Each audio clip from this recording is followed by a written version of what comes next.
আল্লাহর কসম লাগে কথাগুলো শুনে যান।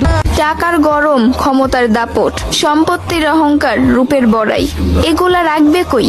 আমার জানা মতে কাফনের তো কোনো পকেট হয় না। একদিন আফসোস করবেন, জীবন শেষ হয়ে গেল কিন্তু কোনো নেক কাজ করা হলো না।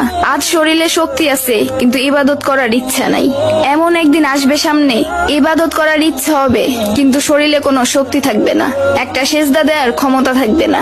এখনো সময় আছে, তওবা করে ফিরে আসুন। সন্তান যখন দুনিয়ার সম্পদ দ্বারা ধনী হয়ে যায় তখন বাবা মা ভয়ে ভয়ে কথা বলে যাতে সন্তান রাগ না করে। আর সন্তান যখন ইমানের দৌলতের দ্বারা ধনী হয়ে যায় তখন সন্তান ভয়ে ভয়ে কথা বলে যেন বাবা মা রাগ না করে।